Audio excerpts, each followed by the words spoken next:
Hello friends, welcome to Galaxy. हम आज आपसे बात करेंगे इंग्लिश सेक्शन को बैंकिंग ओरिएंटेड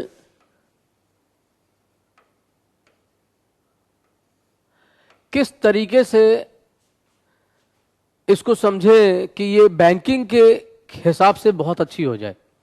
वैसे तो मैं कहूंगा कि English is common for all subjects, all segments, all different kinds of post vacancies and exams. मसलन बात करें, अब आप एसएससी के एस्पिरेंट हैं तो भी इंग्लिश कॉमन ही है। आप बैंक की तैयारी करते हैं, ऑब्वियसली वहां भी कॉमन ही है। इवन आप बहुत ही हायर स्टैंडर्ड का कोई एग्जाम देना चाहते हैं, कैट या फिर मैट या फिर क्लैट, तो आई थिंक इंग्लिश तो पहली चीज तो सभी में कॉमन होती है। बस बात यह है कि थोड़ा सा ओरिएंटेशन को लेकर के वो चीजें वहां से बदलती हैं। बैंक के पैटर्न की बात करूं तो हम जितनी चीजें लेते हैं वहां से थोड़ा सा बैंकिंग अवेयरनेस, फाइनेंस के टर्म्स को लेकर के कुछ चीजों को ऐड ऑन करते हैं एंड वहीं से सारी चीजें आपकी तैयार होना शुरू हो जाती हैं। सबसे पहले मैं बात करूंगा कि अगर हम बैंक की इंग्लिश को 3 हिस्सों में डिवाइड करना चाहें तो आई होप कि आप इसको 3 हिस्सों में डिवाइड करेंगे। तो कैसे करेंगे?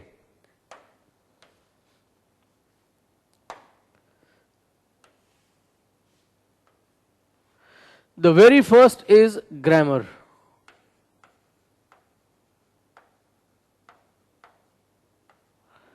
ग्रामर ओरिएंटेड सारा चीज है, क्योंकि कोई भी एग्जाम बनता है, कोई भी पेपर जब सेट होता है तो उसको मॉडरेट बनाने के लिए 3 हिस्सों में उसको डिवाइड किया जाता है। सबसे पहला पार्ट आपके सामने रख दिया ग्रामर का। सेकेंड पार्ट में यहां पे आपके सामने रखना चाहूंगा वोकैब, यानी वोकैब का एनहांसमेंट होना भी बहुत जरूरी है। और मैं समझता हूं कि वोकैब से आधी इंग्लिश आप और भी अच्छी कर सकते हैं, इंप्रूवमेंट कर सकते हैं। जब भी आप पढ़ते हैं कोई भी टॉपिक, किसी भी तरीके की चीजों को आपको कोई दिक्कत नहीं होने देता है। एक स्टेटमेंट पढ़ रहे हैं, कोई भी एक ऐसा वर्ड जिसकी मीनिंग नहीं आती है, देन आप ये देख लेते हैं कि पूरा का पूरा स्टेटमेंट वहां से खराब होने लगता है। It means it is very clear in the starting कि when we are just going to study the whole English, it means कि मुझे रूल्स, रेगुलेशंस, एक्सेप्शनल केसेस, ये सारी चीजें मेरे पास अच्छे से होनी चाहिए। अब देखो, ग्रामर के साथ वोकैब, वोकैब के साथ कॉम्प्रिहेंसिव, याद रखने योग्य जितने भी आपके टॉपिक्स होंगे उनको इस कैटेगरी में हम डाल सकते हैं जो रीडिंग स्किल बेस्ड होते हैं। ग्रामर में अगर मैं बात करूं तो सबसे पहला पार्ट आपके लिए आता है और वो होता है एरर डिटेक्शन का, एरर्स। सेकेंड नंबर पे हम यहां पे कह सकते हैं आपसे जो कि ग्रामर ही ओरिएंटेड होता है, फ्रेजल रिप्लेसमेंट।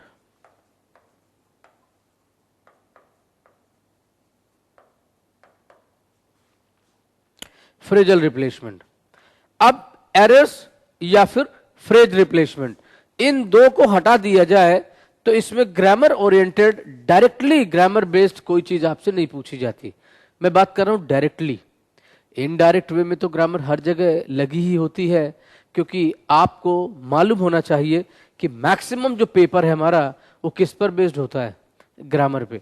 लेकिन मैं बात करूं 30 नंबर का पेपर अगर आता है तो 30 में से एटलीस्ट आप 50% यानी 15 नंबर आप ग्रामर से गेन कर सकते हैं, तो 15 नंबर का आप लॉजिकल अप्रोच से भी गेन कर सकते हैं। कैसे, मैं अभी आपको बताऊंगा। कॉम्प्रिहेंसिव में आपसे चीजें पूछी जाती है महज 3 चीजों में। सबसे पहले मैंने यहां रखा हुआ है आपका रीडिंग कॉम्प्रिहेंशन।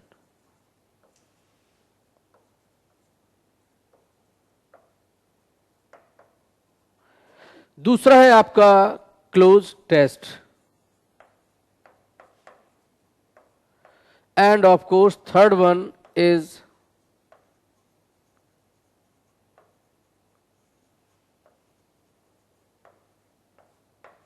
रीअरेंजमेंट। एक चीज गौर कर लीजिएगा कि यहां जितनी भी चीजें आपसे पूछी जा रही हैं उसका पर्सनल लाइफ में भी बहुत ज्यादा महत्व है। यानी कि बैंक में स्मार्ट लोग आपने देखा होगा ज्यादातर स्मार्ट कैंडिडेट्स सेलेक्ट होते हैं, क्योंकि प्री का, मेंस और मेंस के बाद इंटरव्यू, इस दौरान डिस्क्रिप्टिव का पार्ट भी आपके सामने आता है, आपका ग्रुप डिस्कशन का पार्ट भी आता है। यानी अगर आप आईबीपीएस का पीओ बनना चाहते हैं तो आपको 3 स्टेप में एग्जाम क्लियर करना होता है। पहला प्री, दूसरा मेंस, फिर डिस्क्रिप्टिव, देन आफ्टर चांस मिलता है आपको इंटरव्यू में जाने का, जहां पे इंग्लिश का एक अच्छा खासा महत्व है, इंपैक्ट बहुत ज्यादा इंग्लिश का। रीजन, इन द स्टार्टिंग जब आप बिगिनिंग से इंग्लिश को सीखते हैं तो आप प्री क्वालिफाई करते हैं, उसी के बलबूते आप आगे बढ़ते हैं, मेंस थोड़ा स्टैंडर्ड और रिच हो जाता है, वहां भी आप फॉलो करते हैं।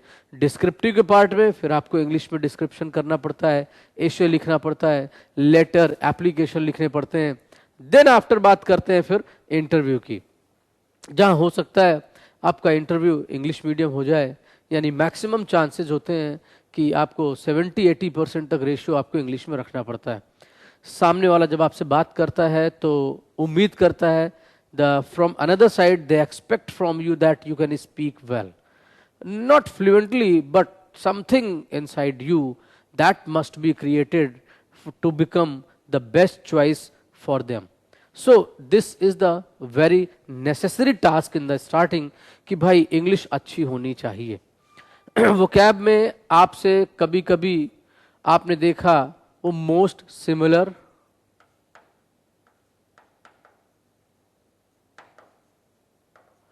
या फिर मोस्ट ऑपोजिट,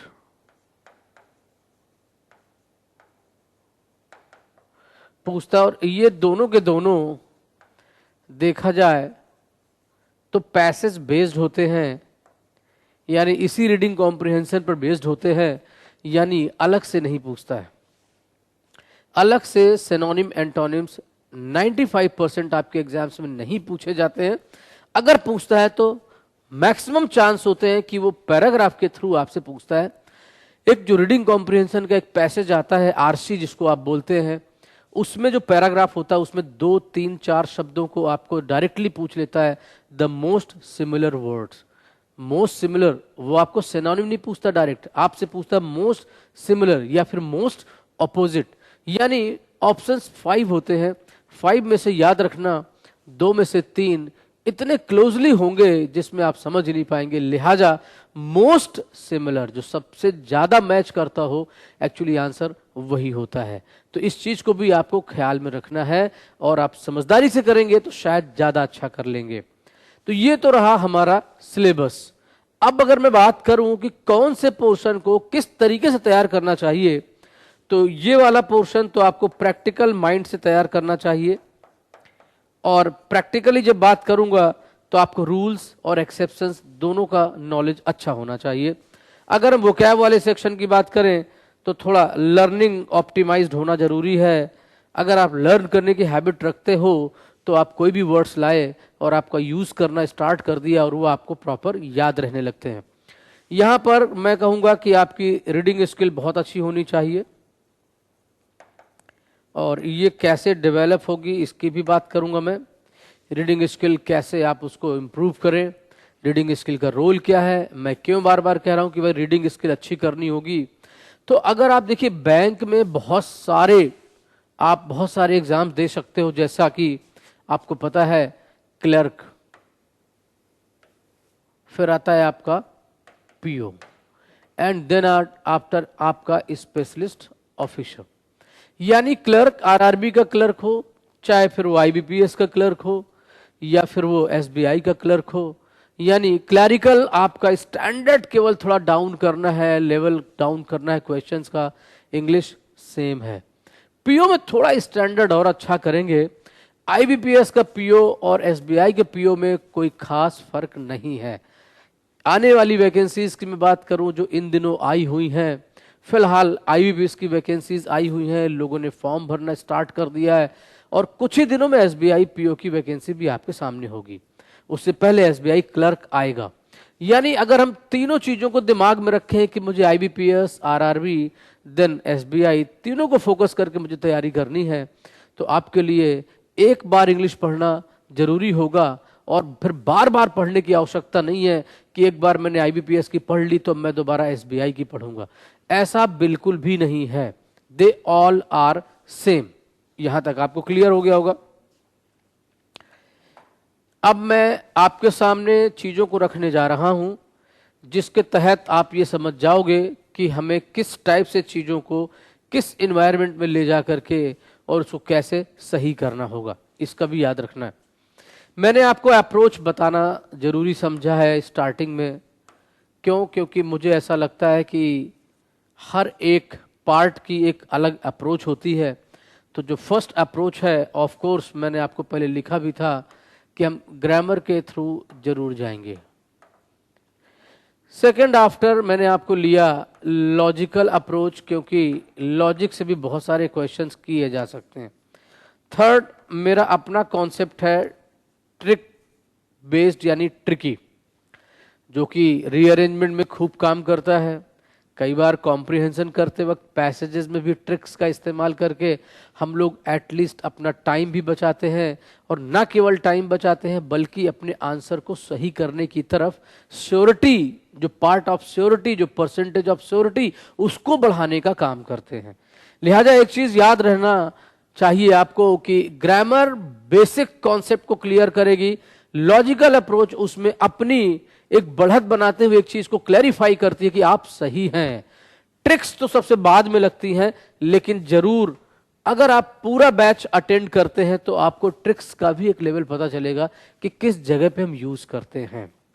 यहां अब देखो, मैंने कहा था कि पेपर मॉडरेट बनता है। पेपर मॉडरेट का मतलब आप समझ रहे हो कि कॉम्प्रिहेंशन, रीअरेंजमेंट और क्लोज टेस्ट, अगर ये 10-10 मार्क्स में आते हैं तो 25 मार्क्स में तो यही आएंगे, और बच रहा है सिर्फ 5 मार्क्स, क्योंकि 30 मार्क्स का पेपर होता है। 5 नंबर में क्या पूछेगा? फ्रीक्वेंटली इधर का जो डायरेक्शन चल रहा है, जो सिस्टम चल रहा है, वो 10 मार्क्स में एरर्स, 10 में आपका क्लोज टेस्ट और 10 में आपका आरसी यानी रीडिंग कॉम्प्रिहेंशन, ऐसा ही पूछता है। सबसे ज्यादा जो मैंने देखा लोगों को जो दिक्कत आती है वो आती है किसमें? एरर डिटेक्शन में। तो आज हम आपको बताएंगे कि how to find error. Finding errors में किन किन चीजों को ध्यान में रखना होगा। How to find errors,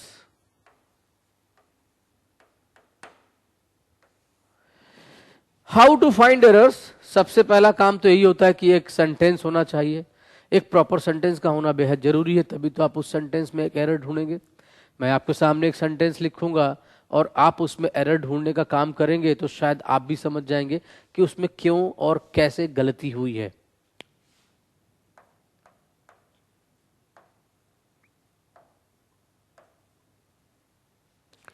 the number of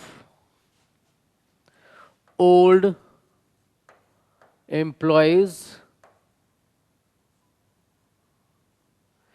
the number of old employees of that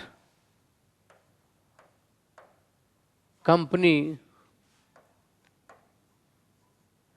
were not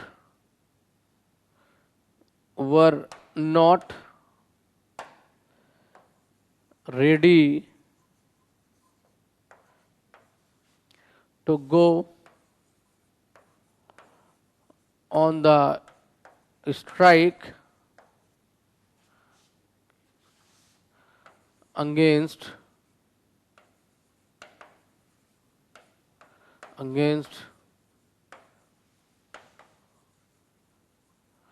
the higher management.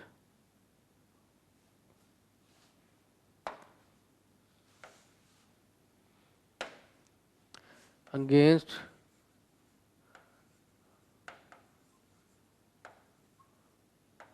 the higher management.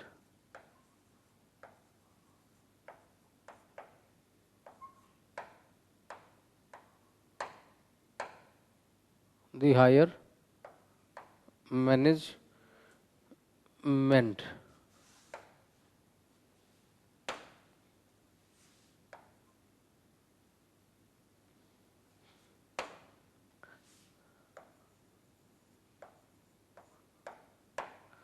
Higher management. अब यहां पे एक सेंटेंस लिख दिया जिसमें हम स्लैश लगाएंगे और फिर आपसे पूछेंगे एरर्स। तो the number of old employees slash of that company were slash not ready to go, not ready to go on the strike, and last में आपका ये पार्ट पूरा चला जाएगा और इसमें आपको लिखेंगे नो एरर लास्ट में। नंबर ई, नो एरर, यानी एक चीज कंफर्म हो गई कि हमारे में पार्ट ए में एरर है या फिर पार्ट बी में एरर है। Part A, part B, part C and part D और लास्ट में आया नो एरर एंड ये हो गया पार्ट ई। तो ये आपको समझदारी से काम चलना होगा कि जब भी हम किसी सेंटेंस का एरर ढूंढते हैं तो हमें किन किन बातों को ध्यान में रखना चाहिए, इस पे बात करेंगे। लेकिन मैं उल्टा जा रहा हूं। पहले मैं आपके सामने एक स्टेटमेंट रख रहा हूं, रूल रख रहा हूं, देन आफ्टर मैं आपको जस्टिफाई करूंगा कि उस रूल को फिर एक एग्जाम्पल के साथ ये प्रूफ करूंगा कि आपको जब पहले नहीं पता था तो आप इसको सही कर पा रहे हैं, नहीं, यानी इसके बाद जब रूल जान जाते हैं तो कितना आसान लगने लगता है। अभी ये सेंटेंस आपको शायद मुझे लग रहा है बहुत सारे लोगों को नो एरर फील करा रहा होगा। क्यों? The number of old employees of that company were, यानी plural, were not ready to go on the strike against the higher management. जो ज्यादातर एम्प्लॉइज थे पुराने उस कंपनी के, वो हड़ताल पर, हायर मैनेजमेंट के खिलाफ हड़ताल पर जाने को तैयार नहीं थे। सेंटेंस का मतलब कुछ इस तरीके का है जो आपके सामने रखा हुआ है। अगर मैं आपसे कहूं कि इस सेंटेंस को पढ़ करके और आपको एरर ढूंढनी है तो शायद आप बहुत अच्छे से इसको देख पाएंगे कि इसमें एरर कहां है। क्लियर हो रहा है? यानी अगर एरर ढूंढनी है तो सबसे पहला काम करना है how two point out the subject. अभी मैं ये सारे रूल आपको सिस्टमेटिक वे में समझाऊंगा। अभी आप देखेंगे एक रूल होता है ग्रामर का कि अगर नंबर ऑफ के पहले दा लगा हो, क्या लगा हो? आर्टिकल दा। यानी नंबर ऑफ के पहले अगर दा लगा हो तो ये जान लेना कि ये जो द नंबर ऑफ है इसकी वजह से आने वाला जो सेंटेंस का जो वर्ब होता है वो हमेशा सिंगुलर होता है, लिहाजा यहीं पर एरर है और ये हो जाएगा वॉज। ये सही है और ये वर गलत। लेकिन सुनने में हो सकता है ये गुड साउंड ना क्रिएट करे क्योंकि the number of old employees of that company were, क्योंकि आपको लग रहा है एम्प्लॉइज तो वर होना चाहिए, बल्कि वर नहीं है, यहां पर वॉज होना चाहिए। क्यों? क्योंकि आर्टिकल दा लगा हुआ है, वो भी नंबर ऑफ के पहले। तो उसके हिसाब से देखा जाए तो सिर्फ बी पार्ट में एरर थी और आपका ऑप्शन हो जाएगा बी। अगर आप लगाते तो ये सही होता, पूरा 1 नंबर आपको मिलता। ये तो बात हो गई ग्रामर की रूल की। लेकिन इसका क्या शॉर्टकट हो सकता है कि हम किन किन चीजों पे ध्यान रखें एक्चुअली, तो हमें एरर जल्दी से मिल जाएगी। ये 10 क्वेश्चन आते हैं, मैं समझता हूं कि ये 5 मिनट में हो जाते हैं 10, यानी बाकी का बचा 15 मिनट जो आपको 30 क्वेश्चंस मिलते हैं, 30 क्वेश्चंस एंड 20 मिनट्स। तो एक चीज तो तय हो गई कि आपके पास 1 मिनट से भी कम का समय है। 20 क्वेश्चन, 30 क्वेश्चन और 20 मिनट, यानी 1 मिनट से कम है। तो हम क्या करें, 10 क्वेश्चंस, अगर हम 10 क्वेश्चंस को अपना 5 मिनट देते हैं तो हमें अच्छा रहेगा कि बाकी के जो बचे 20 हैं वहां हम 15 मिनट दे सकते हैं। और उस 20 में से अगर हम 5 छोड़ना स्टार्ट कर दें, यानी मैं बात करूंगा कि 30 में से पूरे 30 करने की आवश्यकता नहीं है। आप 25 भी करके आते हैं, 20 प्लस करेक्ट कर लेते तो ये भी बहुत अच्छा स्कोर है इंग्लिश में, क्योंकि इंग्लिश की कट ऑफ ज्यादातर बहुत ज्यादा नहीं जाती है। तो अगर हम 25 क्वेश्चंस लेते हैं तो इधर के 15, इधर के 15, यानी बाकी के 15 के लिए 15 मिनट मिल जाते हैं। जो कि बहुत अच्छा कॉम्बिनेशन होगा। लिहाजा 5 मिनट में 10 एरर करना सीखना है और सिखाऊंगा मैं। आप अभी देखते जाइए कैसे होता क्या है कि सबसे पहले अगर एक स्टेटमेंट लिखना है तो कोई भी स्टेटमेंट आप जब बनाते हो तो कोई भी सेंटेंस अगर मुझे बनाना है तो ये आप बहुत अच्छे से समझते होंगे कि इसमें किन किन चीजों की आवश्यकता पड़ती है। सबसे पहला एक सब्जेक्ट होना चाहिए,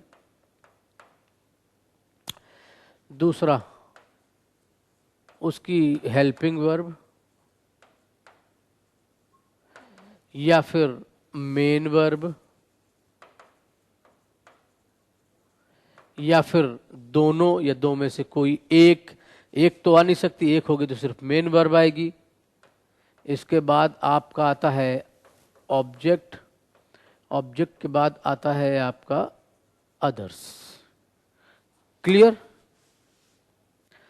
अब मैं क्या करने जा रहा हूं, यहां पर आपको ये दिखाने जा रहा हूं कि अगर हम बात कर रहे हैं सब्जेक्ट की तो मेरे पास सब्जेक्ट में क्या क्या होना चाहिए। तो आप देखेंगे कि सब्जेक्ट सिर्फ दो ही चीजें बन सकती हैं और वो है पहला नाउन और दूसरा आपका प्रोनाउन। इन दोनों चीजों में अगर मैं देखूं तो मुझे एक ही चीज कॉमन दिखती है और वो ये है कि मुझे दो चीजें देखनी पड़ेगी, पहला नंबर और आपका दूसरा जेंडर। यानी नंबर दो ही होते हैं, आपको मालूम है, पहला सिंगुलर और दूसरा आपका प्लूरल। जेंडर में आपके पास चार हैं। सबसे पहला मैस्कुलिन,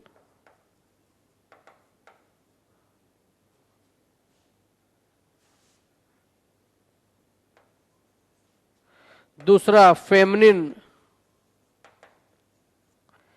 तीसरा आपका आएगा न्यूटर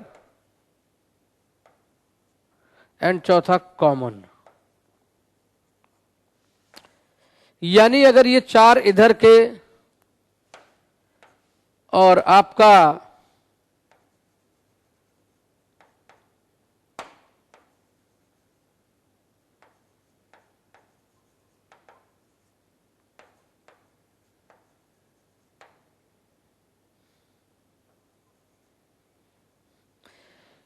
सिंगुलर प्लूरल ये कंफर्म हो, जेंडर कंफर्म हो, एक सब्जेक्ट नाउन या प्रोनाउन के तहत ही बनता है, तो ये जो डिफाइन करेगा यही बताएगा कि हमारी हेल्पिंग वर्ब किस तरीके की हो सकती है।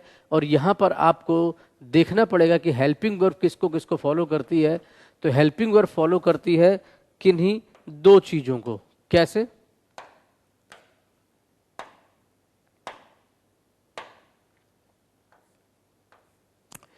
Number one tenses, number two number. यानी सब्जेक्ट का नंबर और टेंस क्लियर है तो मुझे अपनी हेल्पिंग वर्ब मिल जाएगी। सपोज टेंस प्रेजेंट का है और जो नंबर सब्जेक्ट का है वो सिंगुलर है, ही लिखा है तो ही के साथ इज आएगा, डज आएगा, हैज आएगा। यानी ये दो तीन चीजें अगर आप कंफर्म कर लेते हो तो मैं समझता हूं कि आपको जानना बहुत आसान हो जाएगा। क्यों? क्योंकि मुझे एक चीज की फीलिंग जरूर आती है कि हम आइडेंटिफाई करना स्टार्ट कर दे subject. The most important thing is first कि recognise the subject, recognise the subject at first. जब तक आप सब्जेक्ट आइडेंटिफाई नहीं कर लेंगे तब तक आप कुछ नहीं कर सकते हैं।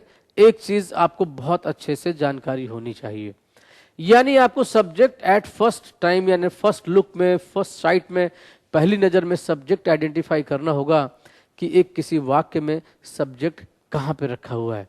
तो जैसे मुझे सब्जेक्ट क्लियर होता है तो मैं उसका नंबर क्लियर करता हूं, उसके बाद मैं देखता हूं कि उसमें टेंस क्या चल रहा है। टेंस हमारे तीन ही होते हैं, आपको पता है कि या तो वो प्रेजेंट होगा,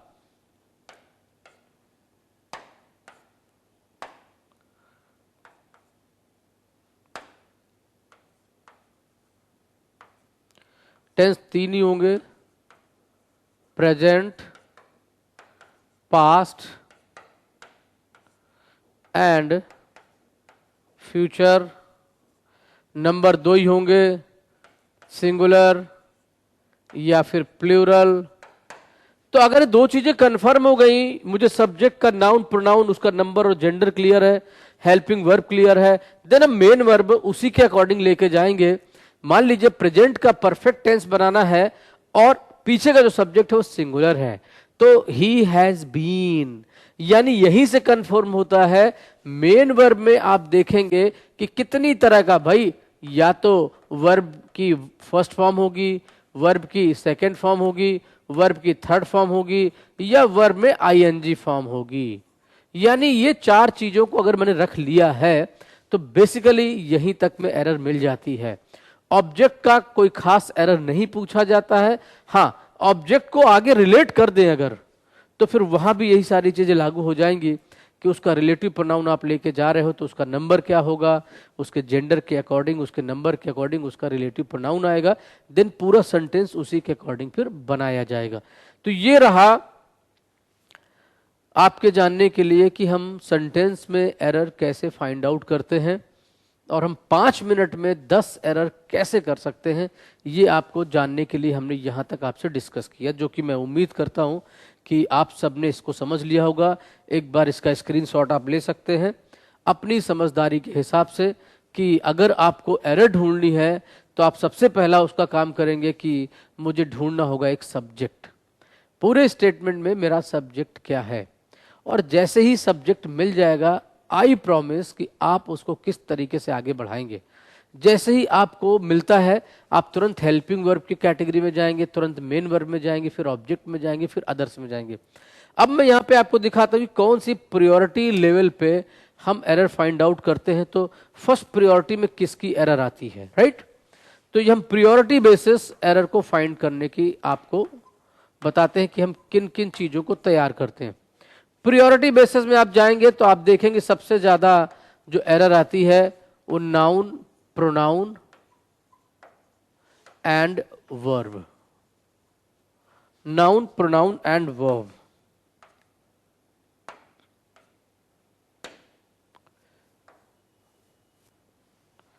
यानी कि एक चीज तय हो गई कि ये नाउन और प्रोनाउन।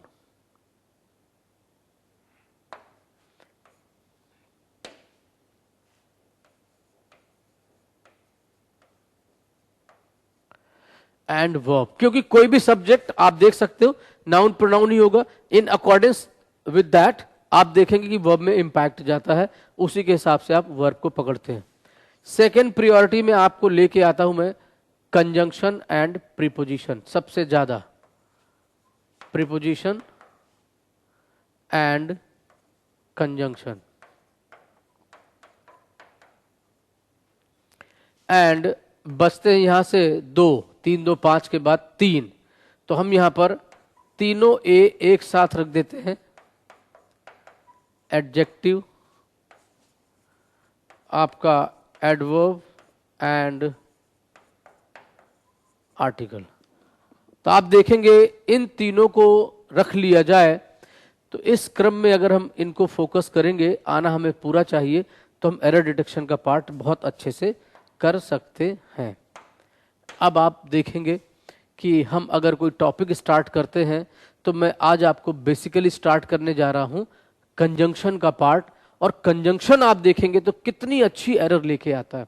एक ट्रांसपेरेंट एरर आप कंजंक्शन से ढूंढ सकते हैं। कंजंक्शन समझिएगा,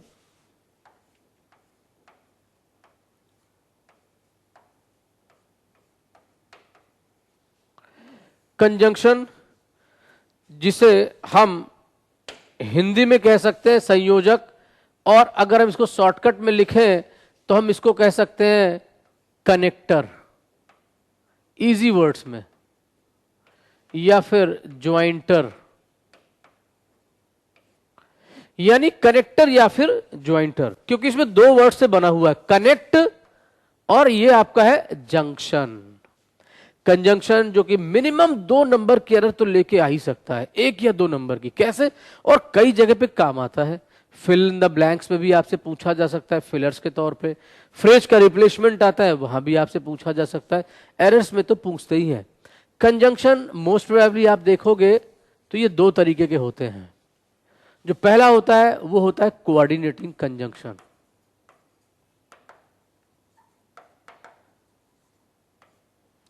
ये होता है कोऑर्डिनेटिंग कंजंक्शन। यहां आप देखोगे कि यहां आता है सबऑर्डिनेटिंग कंजंक्शन।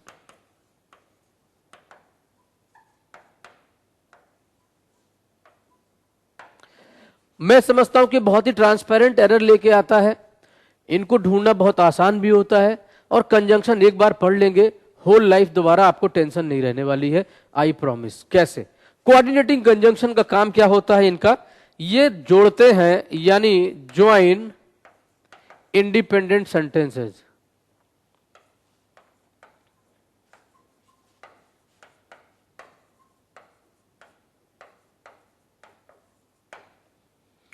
और सबऑर्डिनेट कंजंक्शन का मतलब होता है ये आपका ज्वाइन करने का काम करते हैं, ज्वाइन इंडिपेंडेंट सेंटेंसेस, और ये उल्टा, टू ज्वाइन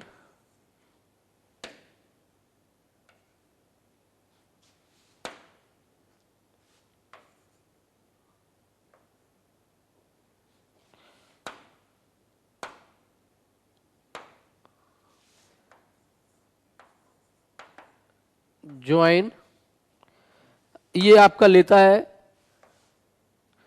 आप समझेंगे कि कौन सी चीज को लेके आप चलते हैं। तो ये सबऑर्डिनेटिंग कंजंक्शन जब लेके आता है तो ये ज्वाइन करता है डिपेंडेंट सेंटेंसेस को,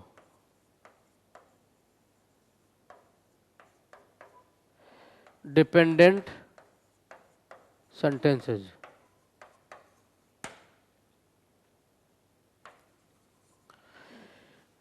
ये डिपेंडेंट सेंटेंसेस यानी आश्रित वाक्यों को जोड़ने का काम करता है। ये सक्षम वाक्यों को जोड़ता है। किसको जोड़ता है ये किसको जोड़ता है, आप देखेंगे ये सक्षम वाक्यों को जोड़ता है।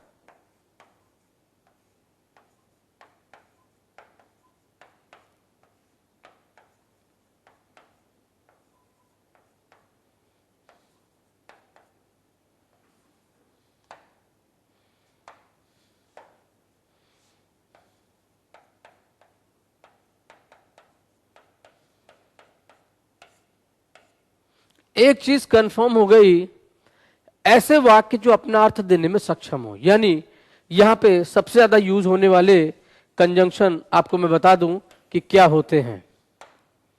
एंड और बट बहुत फ्रीक्वेंटली यूज होते हैं, रेगुलर लाइफ में भी होते हैं और आप करते भी होंगे।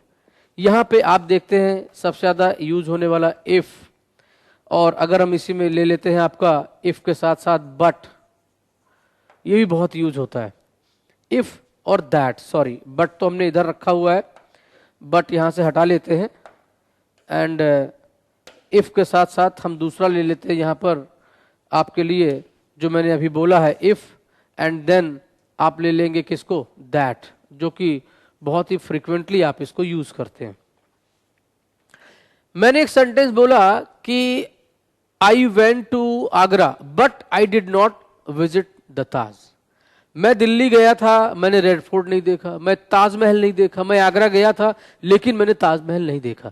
तो मैं आगरा गया था अपने आप में एक पूरा वाक्य है, आई वेंट टू आगरा, और मैंने ताजमहल नहीं देखा तो आई did not visit the Taj. It means it is very clear कि जो कंजंक्शन का काम होता है ये not only connecting the sentences, not only connecting the words, but they also change the sense immediately. Direction को टर्न करना भी इनका काम होता है। whenever we use conjunctions in the starting, तो we are not only providing some longer sentences but also we can find the sense depends on the situation। हम but लगा के सीधा कंट्रास्ट में चले जाते हैं, हम बट लगा के सीधे सेंस को टर्न कर देते हैं कि भाई हम कह तो रहे थे कि today I am very happy and my family is also very much excited, but we are not going to enjoy a moment because, अब फिर से एक लगा दिया, उस पर डिपेंड करने वाला sentence, because a tragedy has been happened to someone in the neighbourhood. किसी के यहां नेबरहुड में, पड़ोस में किसी के यहां कुछ मिस हैपनिंग हो गई जिसकी वजह से हम कोई सेलिब्रेशन नहीं करेंगे। आपने देखा कि मैंने 3 कंजंक्शन लगाए, एंड, बट और बिकॉज। बिकॉज भी कह सकते हैं उसको। तो तीनों जब आप अलग अलग लगाते हैं, सेंटेंस हो गया बड़ा और डायरेक्शन हो गया चेंज। पहले मैंने बताया मैं बड़ा खुश हूं, दूसरे में मैंने बताया लेकिन ऐसा हो गया, फिर मैं तीसरे में बता रहा हूं इसलिए हम कोई सेलिब्रेशन नहीं कर रहे हैं। इट मींस ये कंजंक्शन ऐसा काम करते हैं। मैं आपको एक कंजंक्शन डिस्कस करता हूं, देन आप बहुत अच्छे से समझ जाएंगे कि वो किस टाइप की चीजों को लेके चलता है। अगर हम आपसे बात करें, पहला नॉट ओनली बट ऑल्सो, बहुत ही रेगुलरली यूज होने वाला एक ऐसा कंजंक्शन जो कि मीनिंग कुछ अलग निकालता है, ना केवल लेकिन वो भी, यानी समथिंग विद एक्स्ट्रा का सेंस देता है, समथिंग विद एक्स्ट्रा,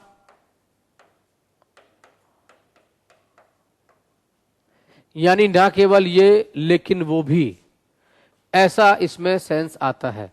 एक चीज नोटिस करने वाली है कि जब जब नॉट ओनली आएगा समझ जाना बट ऑल्सो जरूर आएगा।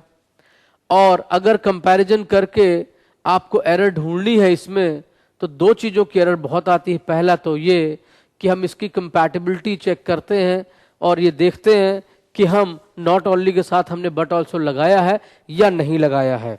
उन चीजों को देखने के बाद हम रियलाइज करते हैं कि किस चीज को हम किस डिफाइन से करेंगे।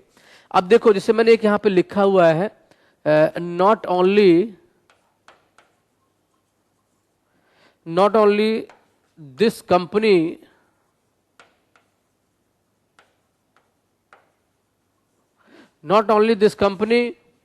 Manufactures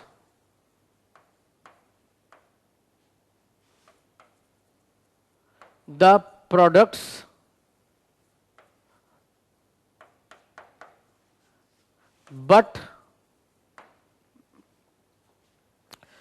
but also repairs them sincerely।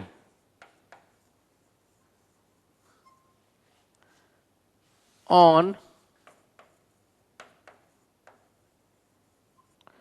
customers demands।